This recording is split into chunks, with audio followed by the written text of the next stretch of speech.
오늘 제목은 참된 기도입니다. 참된 기도를 할 때에 참된 응답을 받을 수 있을 것입니다. 물론 오늘도 저의 얘기로 봐선 안 됩니다. 김영진 전도사의 얘기가 아니라 하나님 말씀을 잘 듣기를 바랍니다. 제 얘기는 틀릴 수도 있기 때문이에요. 그리고 제가 배운 것이 뛰어납니까? 아니면 능력이 있습니까? 전혀 그렇지 않아요. 부족한 저를 통해 하나님께서 지금 이 시간에 말씀을 주시고자 합니다. 그 말씀만 붙잡으시면 돼요. 자, 성경에 보면 응답받은 사람들은 거의 다 이 부분이 있었어요. 모세도 엘리야도 호렙산에서 또는 야곱이 에스겔이 강가에서 마지막으로 예수님께서도 제자들을 산으로 부르셨습니다. 이것은 등산하는 산이 아니죠. 영적으로 의미가 굉장히 커요. 이렇게 되어졌을 때 기도가 시작되어져야 합니다. 시편 100편 4편에 보면 다윗이 왕궁에 나오는 그 마음으로 예배를 드렸어요. 여러분도 이런 마음으로 각 처소에서 지금 코로나 질병으로 인해서 지금 비대면 예배로 인해서 지금 각 처소에서 생방송으로 또는 녹화된 예배로 함께 예배드리고 있습니다. 각 처소에서 예배를 드리지만 여러분들께서 성전에서 예배를 하듯이 딱 마음가짐을 가지고 하나님 말씀을 딱 붙잡고 예배를 드리시길 바랍니다. 어떻게 보면 이게 위기일 수도 있죠. 제 평생 신앙생활을 하면서 비대면 예배처럼 이런 적은 처음이에요.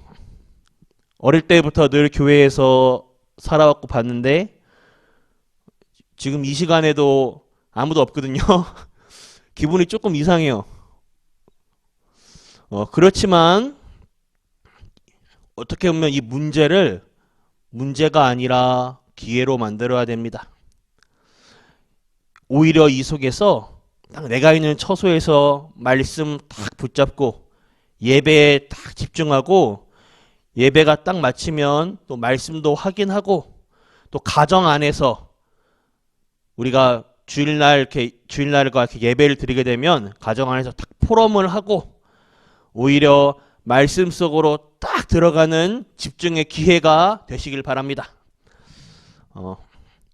그러면 굉장한 시간이 될 거예요. 자, 오늘 본문 말씀 누가복음 11장 5절에서 13절에 예수님이 직접 설명하십니다. 여기에 굉장히 중요한 서론 부분이 있어요. 참된 기도를 하기 위해서는 무엇부터 알고 시작하는가? 히브리서 11장 1절과 3절을 보면 믿음은 바라는 것들의 실상이요 보지 못한 것들의 증거다. 이렇게 말하고 있습니다. 실상의 반대말은 허상이에요. 여기서 문제가 오죠. 우리는 자꾸만 눈에 보이는 것, 허상을 기준으로 판단을 해요. 그것이 아니죠. 우리가 진짜 기도하기 위해서는 기도 제목 이전에 실상을 봐야 해요. 영적 사실이죠. 그리고 어느 것이 무엇이 먼저인가? 요한삼서 1장 2절에 사랑하는 자여 네 영혼이 잘됨과 같이 범사에 잘되고 강건하기를 간구하노라. 기도하기 이전에 이 둘 중에 어느 것이 중요한지를 봐야 돼요. 영적인 부분이죠. 자, 성경은 거의 영적 세계에 대해서 말하고 있습니다. 이런 부분을 먼저 알아야지 기도 응답을 받는 거예요.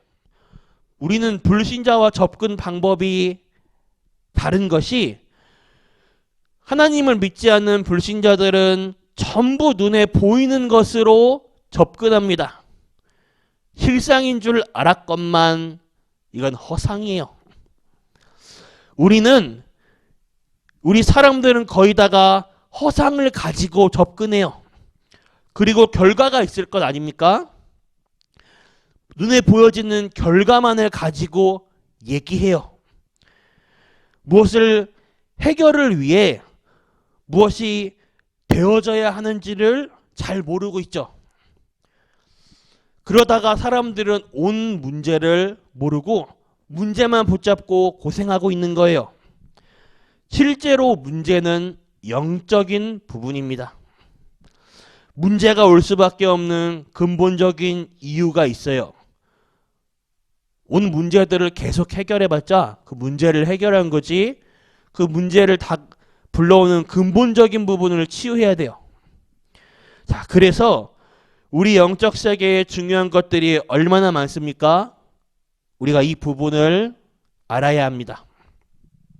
히브리서 1장 14절에 여러분들을 심부름하는 천사들은 다 하나님께서 보내십니다. 요한계시록 8장 3절에서 5절에 여러분들이 기도하는 그 시간에 천사들이 작업을 하는 거예요. 그래서 지금 이 시간은 굉장한 시간이 됩니다.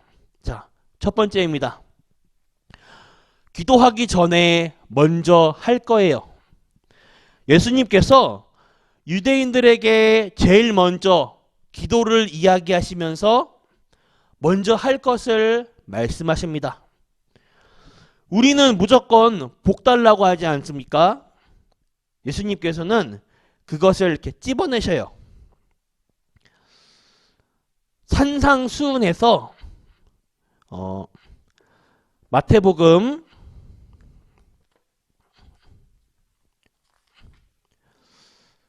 4장 그리고 마태복음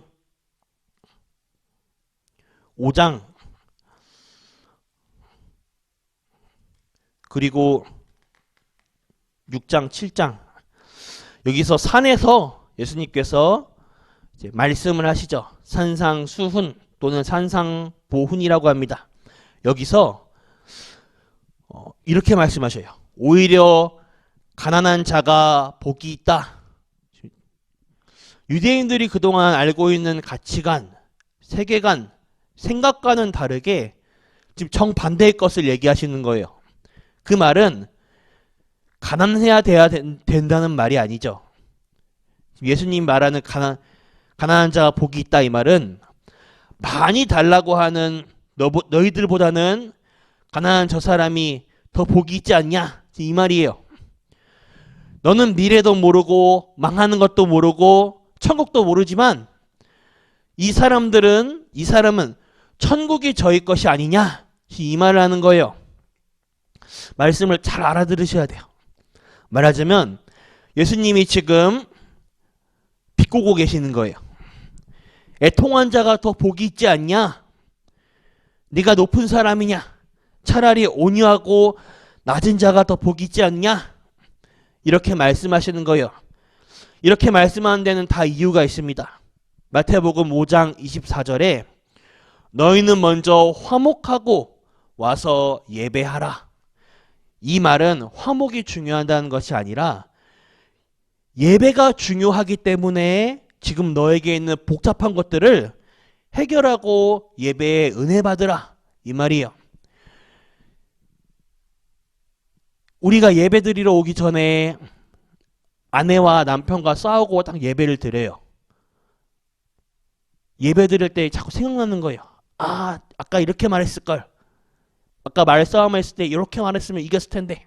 그게 아니라 그런 복잡한 것들 다 해결하고 예배의 자리에는 예배에만 딱 집중하라 이 말이에요. 왜냐?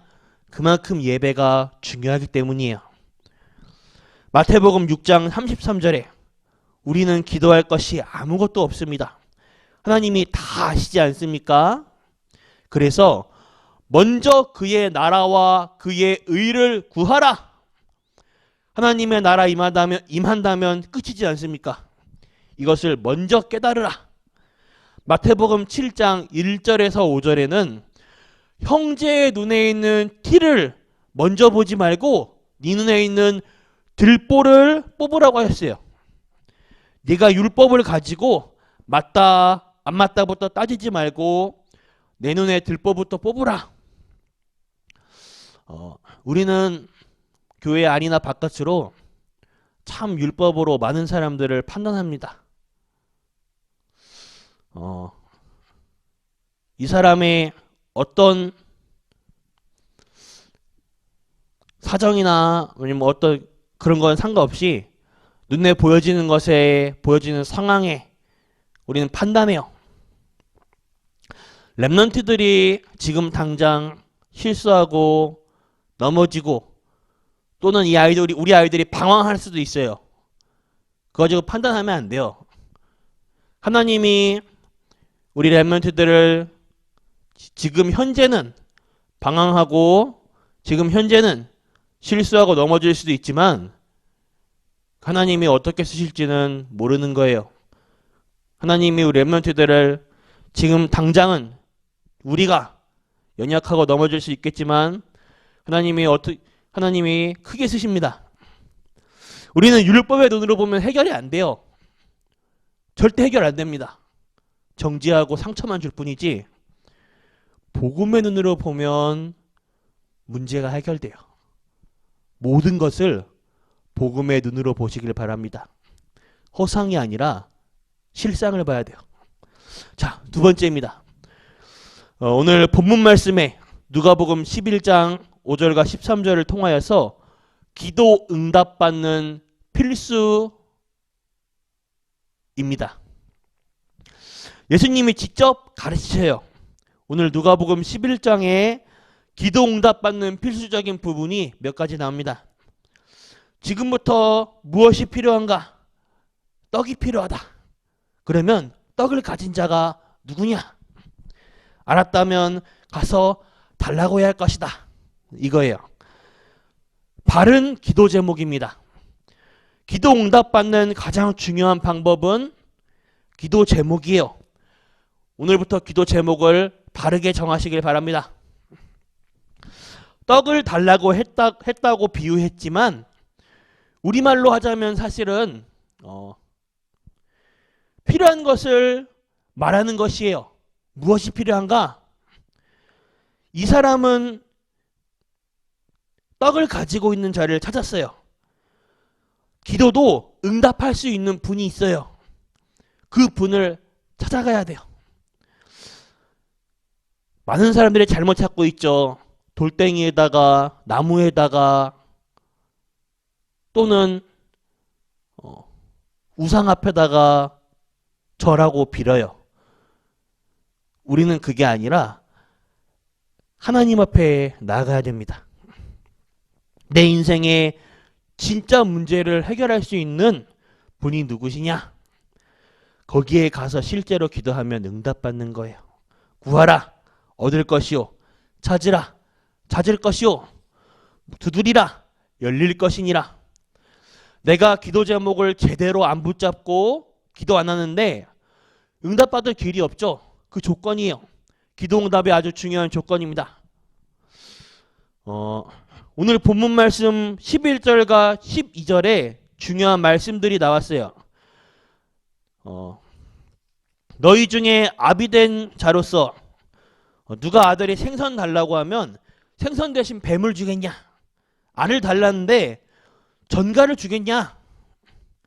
이 말은 기도 응답 받을 수 있는 자격을 말하고 있는 것입니다. 누구인가? 하나님의 자녀예요. 우리 인간의 모든 문제는 창세기 3장에서 시작됐어요. 그래서 하나님께서 해결책을 보내셨는데 그 해결책이 메시아입니다. 이 사실을 믿는 자에게는 하나님의 자녀가 되는 거예요.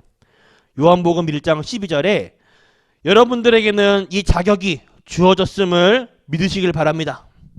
우리가 만용을 부려서도 안 되지만 하나님의 축복이 와 있는 줄도 모르면 이게 또 문제예요. 하나님의 계획이 확실하다면 우리는 기도하면 응답받을 수 있는 거예요. 자, 예수님이 하신 말씀 중에 아주 중요한 것입니다. 오늘 13절이죠.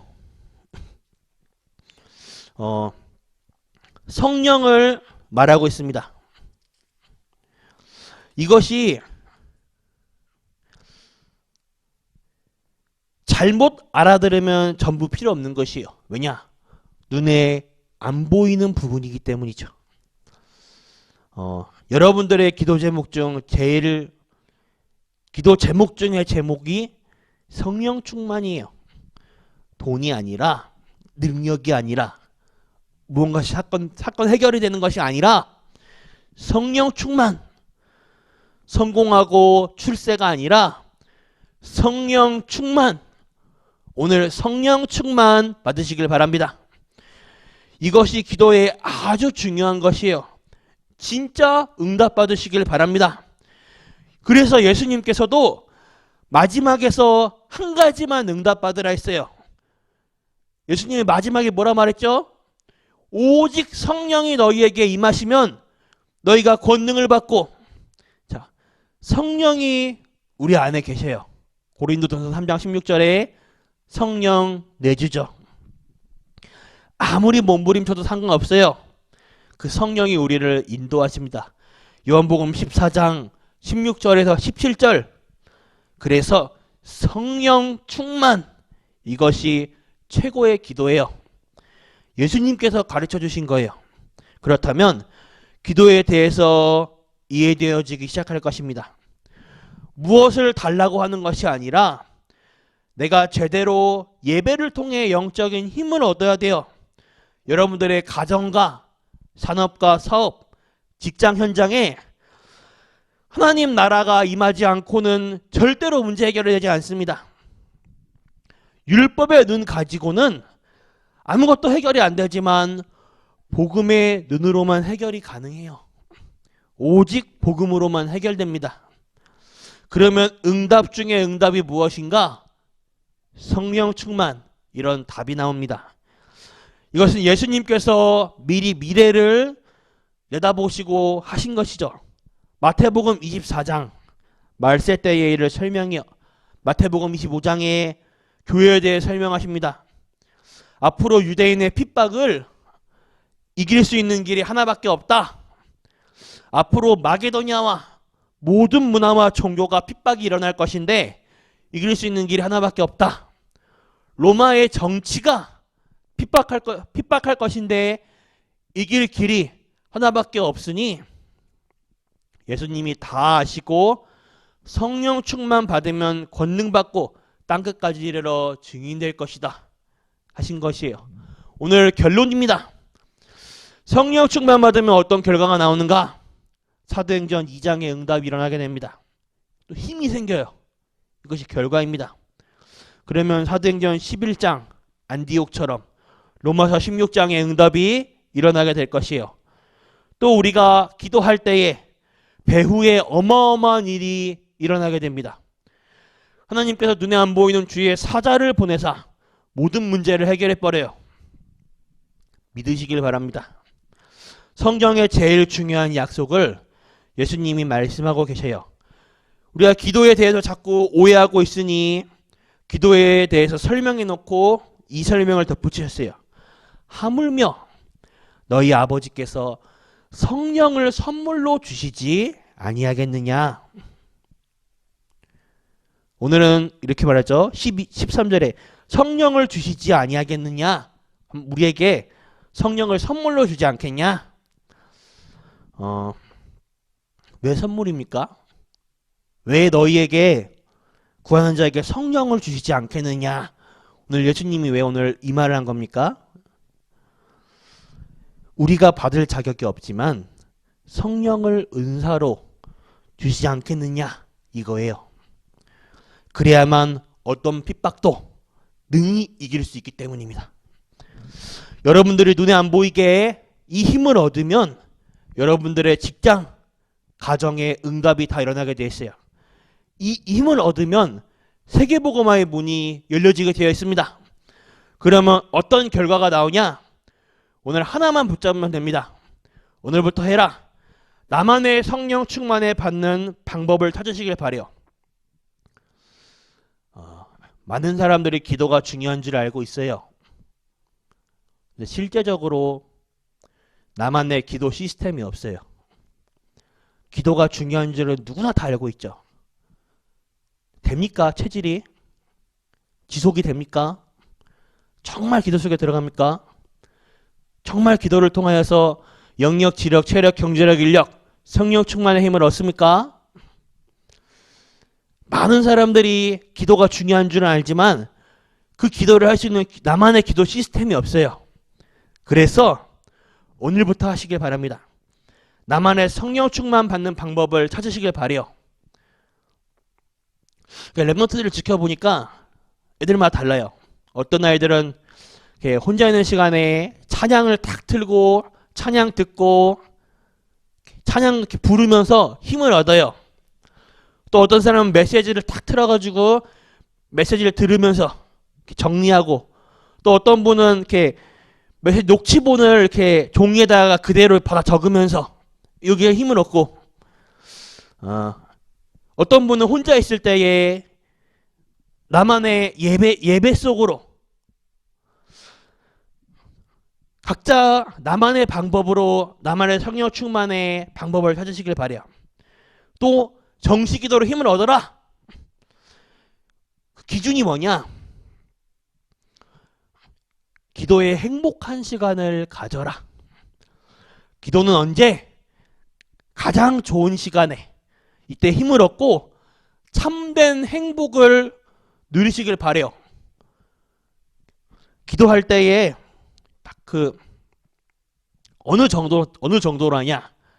행복해야 돼요. 기도가 힘들고 고난이면 그 종교 생활이랑 뭐가 다릅니까? 초등연장에 가가지고 초등학교 앞에 있는 분식집에 가가지고 전도를 하려는데 떡볶이 먹으면서 이 아줌마한테 깊은 샘 전도지를 탁 전달했어요. 이 아줌마 받자마자 대뜸 하는 소리가 자기는 예수 믿는 게 갈등된다, 고민된다. 왜냐? 옆에 같이 일하는 사람이 예수 믿는 사람인데 본인은 불신자고, 옆에 있는 사람을 보니까 신앙생활이 말 그대로 종교생활이라, 자기가 볼 때는 이 사람이 누리고 행복하고 이런 게 아니라 이 신앙생활을 하는 게 마냥 일이라 이거예요. 불신자가 이런 거. 그럼 뭐하러 예수 믿겠냐 이게요. 뭐하러 이렇게 힘들 거면 종교생활이나 별 다를 바 없는데. 근데 저는 이 말 들으면서 많은 걸 깨닫게 되더라고요. 그렇지. 우리가 기도하는 게 고행이 되고 힘든 게 아니라 가장 큰 축복을 누리는 시간인데, 내게 온 축복을 누리고 하나님이 나와 함께하는 임마누엘의 사실을 누리면 가장 행복한 시간인데, 야, 이 부분 놓치고 있었구나. 기도할 때에 가장 참 행복을 누리는 시간인데 나도 그렇구나. 가장 큰 행복을 놓치고 있었구나. 어느 정도로 기도하면 되겠냐? 참 행복을 누릴 정도로, 진짜 여기서 힘을 얻을 정도로. 자, 오늘 우리 성도님들 인터넷 생방송으로 보시고 또 녹화 영상으로 보실 모든 성도님들, 오늘 참된 힘을 얻게 되는 하루 되시길 바랍니다. 오늘 참된 기도 속으로 들어가시는 전 성도님들 되시길 바라겠습니다. 기도하겠습니다. 하나님께 감사드립니다. 분명히 하나님께서는 성령으로 지금도 역사하시며 주의 백성들에게 새 힘을 주실 줄 믿습니다. 지금 이 시간에 성령으로 역사하여 주시옵소서. 혹 우리 성도님들 중에, 또 이 영상을 보시는 분들 중에 병든 자들이 있다면 치유되게 하여 주옵소서. 우리가 다른 것으로 말고 하나님의 말씀으로 치유되게 하여 주옵소서. 지금 이 시간에 주의 사자들을 보내사 하나님이 원하시는 응답이 일어나기를 기도합니다. 하나님의 산 증거가 전혀 없었던 축복이 나타날 줄을 믿습니다. 우리 현장에 인터넷 생방송으로 또 인터넷 방송으로 보시는 모든 주의 성도님들에게 하나님의 힘을 더하여 주옵소서. 지금 이 시간에 성령으로 역사해 주옵소서. 눈에 보이는 모든 곳에 주의 사자를 파송하사 하나님의 계획이 이루어지게 하여 주옵소서. 살아계신 주 예수 그리스도의 이름으로 기도드렸습니다. 아멘. 주기도문을 마치겠습니다. 하늘에 계신 우리 아버지여, 이름이 거룩히 여김을 받으시오며 나라가 임하옵시며 뜻이 하늘에서 이루어진 것 같이 땅에서도 이루어지이다. 오늘날 우리에게 일용할 양식 주옵시고 우리가 우리에게 죄 지은 자를 사하여 준 것 같이 우리 죄를 사하여 주시옵고 우리를 시험에 들게 하지 마옵시며 다만 악에서 구하옵소서. 대개 나라와 권세와 영광이 아버지께 영원히 있사옵나이다. 아멘.